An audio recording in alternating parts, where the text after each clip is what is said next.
Kind of the original priory building. So this is the gatehouse that we're in, and you've got the church and the surrounding.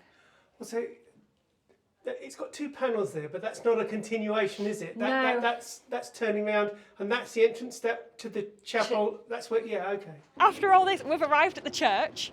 That image, that photo that painting that we looked at earlier, the beautiful church building, stretched really far. It doesn't look like that now.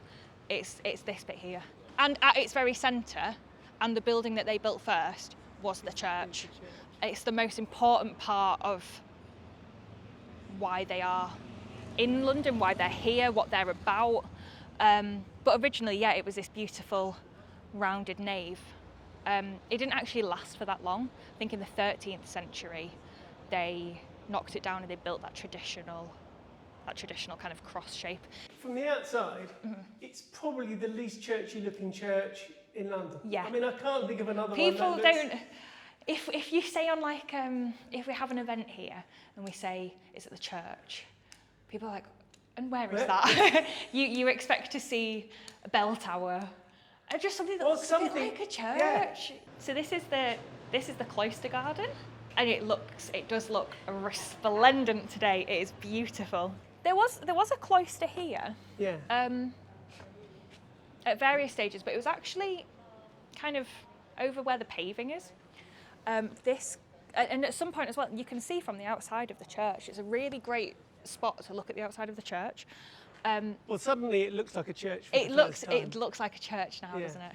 If you look along the columns, they're of a totally different design. Well, that one's a little bit like that one, but you can see as well the arch. There's like half of a little arch there as well. And kind of cloisters coming off it. So we have one cloister at the back of the garden. The original plans included 4 cloisters in a walled arrangement, but they didn't have enough money, so they just built one at the back on the east wall. And it's laid out like a traditional medicinal medieval herb garden. So we've just walked past lavender, we've got sage, we've got rosemary over there, and obviously as well, we've got St John's wort, named after. So we've got the quite traditional yellow flower with the 5 petals around the stamen, but there's all sorts of different types of St John's wort. So you get that's a marsh one. Yeah, it's used in medicine. So this is the example that you might think of, the traditional one, that bright yellow, the 5 flowers. It's used in to treat things like depression or to treat the symptoms and help alleviate any pain. We've got all sorts of pharmacy jars because there's a really long. The history of using herbs and spices in medicinal treatment is so interesting. The Knights Hospitallers in their hospitals would have used a lot of these herbs that we have in our garden today. So that medical theme. Yeah, it runs really deep. It runs really deep. The medical theme. St John Ambulance internationally. They provide services depending on what is needed in the area. So in England, that is first aid training, and that is an auxiliary ambulance service. But in places they do eye care, they do specifically like maternity and women's health and children's health. It's filling in the gaps. It's filling in gaps where there isn't. That's not being provided for people already. Yeah. Notice this. I love this board. Yeah. Which says consecrated in 1185. Oh, that's it. And 1185. The next date is 1941. Yeah. Well, there's a lot of space, as if something else is going to happen. Yeah. What's the date between? That's like 900 years between there. That's a big old time. So. Isn't it? So do you ever do the Maltese cross joke? No. What's that? How do you make a Maltese cross? Don't know. Look him in the eye. What? Come on. Come on. Oh, I like That's that. old. That was first told in 1185. Because of its positioning kind of at the bottom of Italy in the Mediterranean, was one of the most, I think it was the most bombed area in the world. It was constant bombardment over the period of the Second World War.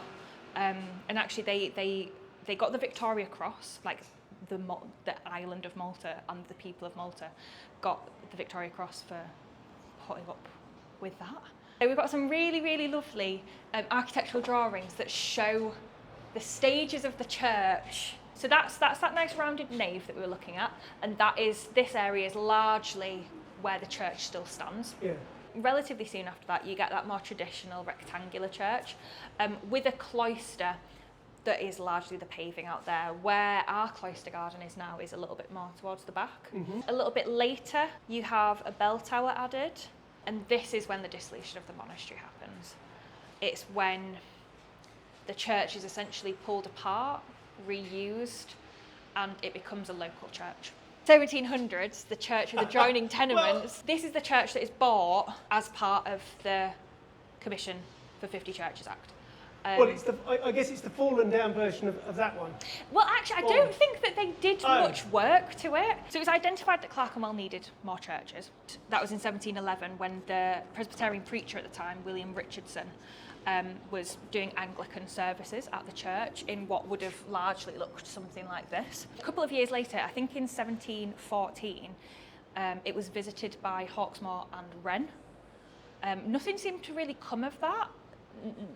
Nothing really happened.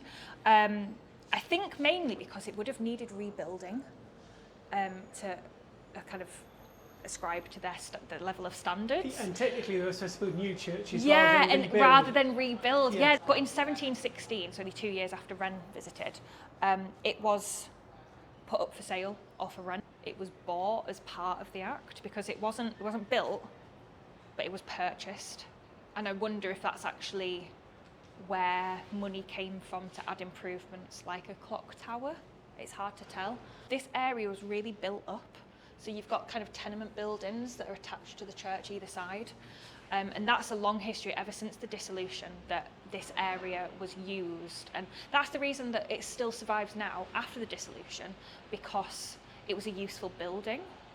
This is the church after it was bombed. It doesn't have a roof. We'll have a look when we go inside as well, but it's entirely decimated. And then this is the church that we have today. So it's that original, you can see that kind of facade there. It's largely copied here, and this is the church. We've got that rounded kind of teardrop shape at the front, and then we've got our cloister garden attached to the side as well. We're going to go to the oldest part of this suite, and my favourite room, especially on a really hot London day. It's... Which, viewers, it is? It's pitch black. And then, ta-da! Oh, what period is this crypt then? So this crypt was built in the 1140s. It's the first building on site, and it's always been below the church. So the church is directly above us now. And it's one of very few surviving pieces of Norman architecture left in London. We know roughly when it was built, and we know that it was added to as well. So throughout this space where all the chairs are, this was the original bit, and it would have just been kind of a rectangular room. And we know that because of these arches. So they're rounded. You've got three really nice ones here. But later on, you get that pointed arch. Here, from where we've just been, that's the original bit. And it would have been used for all sorts of reasons. Worship, but also, again, chapter meetings of generals. So this kind of shelf that runs all the way around the room is actually a bench. The floor would have been a little bit lower. And I think we've worked out that you can fit about 40 people sat here. And that's kind of roughly how many you'd have for kind of a chapter meeting to talk about how the running of the organisation. But it was extended. And that only happened about 20 years later because the Patriarch of Jerusalem came to visit London. He came to meet... What year are we talking about now? This is kind of 1160s. I think it might have been very, very, very early. Very early. And he came to London and he met with Henry II, and it was essentially to raise support and funds for the Crusades. I think Henry II was a bit stingy and he said no. He didn't offer men, he did offer a little bit of money, but he also, instead of it coming from the crown, he pointed to the two other really important organisations, the Order of St. John and the Templars. Order of St John Templars, they helped out. And while the patriarch was here, he consecrated the church. I'm pretty sure that was 1163. And what I find amazing is that the second ever time the Patriarch of Jerusalem visited this site was last year. Different guy. Yeah. but I'm interested to discover there still is a Patriarch. Yeah, there is still a Patriarch of Jerusalem. And so 1160s and then 2024. And I was like, I was here for the second time the Patriarch of Jerusalem ever visited. So the museum was it's really old now. It's over 100 years old, the museum. The Order of St John have been collecting things from their history for a really long time. And this is a really nice example of one. So this is a very fine alabaster effigy of a knight. He's a Spanish knight. In full armour? In full armour. Beautiful, like the rivets are so detailed. The plinth came later, it was commissioned. Frere Don Vergara, his name, where he was found, Castile, in Spain, and when he died, 1575. But it's not Don Vergara. I don't know how we know that. I don't know if they found Don Vergara, but this is just an unnamed knight. Which is, it doesn't make him any less important, but it is nice to have a name to a face. When did this arrive here, though? This is here. Early 20th century. Early 20th. So I think. Okay, so this would seem appropriate. Yeah. I was going to say, because I think we were pretty much at war with Spain in 1575. Yeah, and that's actually really interesting. So 1575 is very much after the dissolution of the monasteries, when the orders shut down, and people are always like, oh, well, if that's after the dissolution, if that's after the orders finished, why is there a knight? But it's a European order. It's not just England, and Spain, famously Catholic, they are continuing. And the order doesn't continue in any independent way in England during until the 1800s. Until and that's when Okay. And that's a bit of a distant cousin. It's not a reopening of the original per se.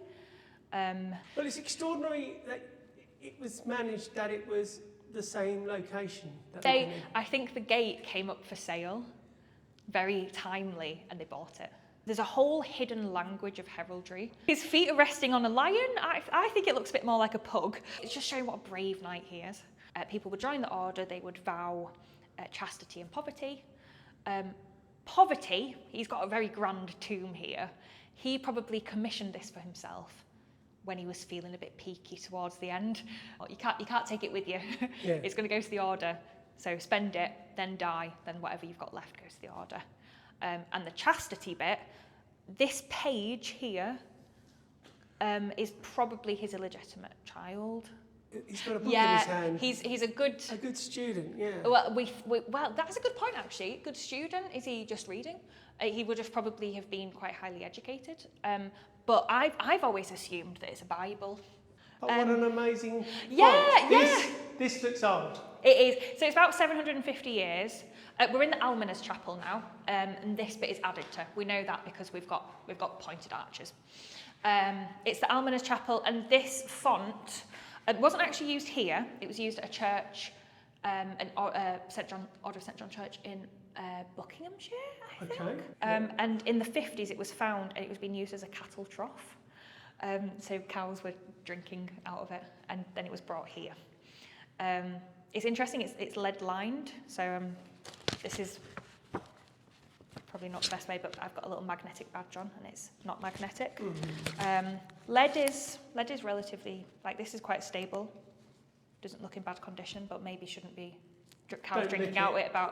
I know cows shouldn't really be drinking out of it. We probably shouldn't really be. Should we be baptising children in here either? But it's quite good. It's good condition lead. It's good. Remember, people live with lead pipes for years and years a long and years. time. Like, it did drive them all mad. But. Yeah. The crypt has been a space for a lot of things, and that's why it was so useful. It was, for a while, the master of the revels, so involved in the putting on of plays, was based here for quite a while. So it's likely that Shakespeare would have come here, or his contemporaries, to perform a play to make sure it was approved before they could perform it. But one of the questions I always get when I bring people down here is, what is that hole? Oh. And it was one of my first questions as well. It's just a hole through to a room that doesn't have windows or doors, and it's a piscina. So you can think about it as a little bit like holy guttering. And there would have been a basin, and it would have been a space to wash things that you used in mass in holy water. Yes. And quite often this holy water would run out into consecrated church land, churchyards and the like. But this leads into an entirely sealed off room. And it's actually a burial chamber. So you think of crypt and you think of a place to bury bodies. Yeah. And it is used as that. So this space behind us, and I'll show you the other side as well. It goes the whole width, the central chapel runs from the door to the windows. The aisle on the other side does as well, but this one is only this deep. There was some excavation work done in the early 20th century, and they uncovered the top few layers of soil, of dirt, and they found human remains. And it's likely the priors were interred in their priory church. Okay. Just going to have a look in the hole. Yeah, have a look. That was my first... Well, I just wonder... I'm going to very carefully stick that in. It keeps going. Okay, I'm going to... That was my first thing. When I got here, I was like, what's through there? But that's a sealed up room on the other side of that hole. A sealed up room, yeah, absolutely. Love a secret room. Yeah. When the church was used 16th, 17th centuries as a local church, it again became a crypt. And this is loads of coffins stacked up down here. Oh my goodness. Isn't that? And that gives you the sense of how they're using the storage of how space. they use the space. So that is Sir Herbert Perrott. Okay. He is a bailiff eagle of the modern order, but you'll see that he's depicted like a crusading knight again. And it's interesting, what are they trying to say by that? So I just want to check something, because I suddenly realised I might have got it wrong. I'm assuming the St. John we're talking about is John the Baptist. Yes. It's not John the Evangelist. Well, that's a good question. So it's funny, I think it was kind of lightly John the Almoner. Oh, okay. But it is very much Baptist. There was a little bit of it's hard to describe. There was a bit of a maybe mix-up. But well, I've got a video on mixing up Johns. Yeah, there's too many Johns. But it is St. John the Baptist. Okay. Do you have a John the Baptist represented? We have he's there. He's on the left. And then you've got John Almoner. Yeah, there he is. It's there's a bit of a mix-up. For other Johns, see my video, link in the description. But this John Almoner was a kind of uber generous charity giver. People kept on giving him blankets. He'd sell it on, they'd give him the blanket back, he'd sell it on again. It's quite a convoluted history of where the order came from. So the hospital was kind of originally set up by a man called Brother Gerard. And people kind of trace the origins back to Brother Gerard. But it's almost a little bit like he was the one that was there that signed the paperwork, and now he gets the credit. The glory, yeah. Given where we are, I'm about to ask a question of such astonishing naivety and dumbness. I feel bound to draw attention to it. What are these? Are these gun carriages, or what are they? They are, so for a museum about St. John Ambulance, we have one historic ambulance in our national collection. These are our other ambulances. They are stretchers on wheels. So these are actually called Furley litters. John Furley was one of the founding members of St. John Ambulance, and he kind of put together your ideal pack of supplies for delivering first aid. And one of the things he developed was this Furley litter. So it was a stretcher on wheels. So these legs that it's resting on also become handles, so you can take them out, wheel it with handles, and then kind of rest it down again. There would have been a stretcher on top that would have been quite easy to lift off. And what is particularly interesting about the Furley litters is this dropped axle in the middle. Yeah. So instead of the axle going from wheel to wheel directly across, it goes down in a U shape. Yeah. And that is, if I was on really rocky terrain, maybe in the First World War in trenches, and me and my pal are about to lift somebody up whose leg has just been blown off and he's in agony and he needs to be kept really still, it's quite awkward for me to lift him up and then be kind of wobbling around. This dropped axle means that I can lift it up, and as I step through, I don't have to climb over the axle running directly across. I just need to do a little step. So it's keeping the patient still and comfortable. So I'm very conscious of the fact that when I was rescued by Mountain Rescue, it was something like this. Was it? Off the mountain. No, what did I say? I said gun carriage. Yeah. Close. Near enough. But as wrong as you could possibly be, I think. I think 1900. So very late Victorian. Yeah. And you would have seen when I turned the lights on that it's almost entirely completely dark down here. These are backlit. It does look like sunshine is streaming in. It's not.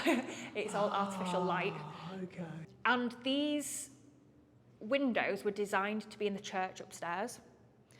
But the Second World War broke out and they brought them down here, which was fantastic timing because then an incendiary bomb came through the roof.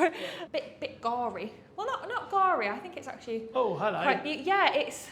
So we looked at the Spanish night earlier. Yeah. We've got another tomb effigy here. This is the tomb of Sir William Weston. Sir William Weston himself is not actually in this tomb. It's just an effigy. But the name on this one is right. Yeah. So William Weston was the prior here in London when the dissolution of the monastery happened. He was quite good friends with Henry VIII. So I think he was at the Field of the Cloth of Gold. He was involved in the royal court, but not directly linked. And I think that's led people to think if he was a bit of a spy or an undercover agent, because he was constantly kind of travelling and getting involved with the court, but not directly related. Whether that's true or not, I don't think. Well, you mean for Henry or against Henry? I don't know. I don't know. Yeah. But this is the problem with spies, isn't it? Yeah. It could go either way. And you'll see his reign of prior 1527 to 1540, 1540 being when the priory here was closed down, and it was one of the last priories to be closed down because of the special relationship that he had with Henry VIII. They were quite good friends. And apparently he died on the day that the monastery closed of a broken heart, which is very romantic. But he's depicted here, or just kind of an effigy is depicted here, in the classical style of memento mori, so the reminder of the fragility of life and that this is what we will all become. So he's depicted as a skeleton, and not realistic because I think he was involved in combat as a Knights Hospitaller as well, and I think he lost one of his fingers, but he's got all of his fingers here. But at some point his toes have been lost. Yes. I think so. This kind of anatomical knowledge wasn't massively well known at this period, so I think it's quite likely that this effigy would have been carved based on a cadaver. Yes, a cadaver. In the artist's workshop, because especially like the ribs, they're so realistic. The thing as well, so when he died, he wasn't allowed to be buried here because this was being closed down. Yes. So he went to a local church, St James's, and he was interred there. But it was in the kind of early 20th century, they were doing a bit of a clearing out of their crypt, and they were like, oh, William Weston. And of He's course important to you. So he came back, and I think that's really nice that he came back to his home, that he died over a broken heart because it was being closed down. I think it's really lovely that his effigy came back. But while I'm here as well, I wanted to talk to you about another prior. Oh, go on then. So it's this guy here. Okay. So in this stained glass, we've got the patron saints. We've got George, Andrew, Patrick, and David. But here we've got Robert de Hales. His reign as prior, 1371 to 1381. 1381, very important year in London and kind of England, the year of the Peasants' Revolt. So Robert de Hales was prior here, but he was also the treasurer, and he brought in the poll tax. People did not like that, especially the peasants from the north. And they came down and they knocked at the priory door, and they said, "Bring out Rob the Hob," which is what they called him. But he'd already fled to the Tower of London, which really isn't too far from here. Yeah. And that was probably really good for this site, because the site probably would have been destroyed by or the at mob. least damaged. Yes. And there's some much later engravings that show what Tyler, like burning the priory, which didn't happen, but it's interesting that that's What kind was of the kind of thing? Yeah, I mean, there's lots of myth about what time anyway. Yeah. But they left here. They went to the Tower of London, brought him out, and beheaded him on Tower Hill. Oh, they got him. I was going to say, Yeah. I thought they did They get got him in the end. So Yeah. 1381, the end of his reign. They're depicted as saints. Young. Whether this man's a saint or not is a good question. Yeah. But while I'm talking about Rob the Hob Yes. and treasury, money, I mentioned earlier that this is the head office, and through this door we don't really show this very often. Ooh. It's just we use it as storage now. Ooh. But this side runs all the way through. That back wall is kind of where the door to the crypt is. But this room that we're in right now Yes. has really thick walls, and people think that this was the treasury and where the money was stored. So when you would go, when Knights of the Order would go to Jerusalem, they didn't have credit cards. So how would they spend money on their way? The priories along the route almost acted like banks, and their money would be held here, and a note would be passed and said, "Oh well, you can give them this much money for the next leg of their journey." And because of the really, really thick walls in this section, they think this is probably where the treasury was. And I think that's really interesting that the centre of their wealth was right underneath their church. When you start your history in the 1100s, Yeah, there's a lot of time to accumulate definitely. interesting stories. But the London floor is constantly rising, Yeah. and I kind of described it quite recently as like a lasagna of architecture and old roads and bodies.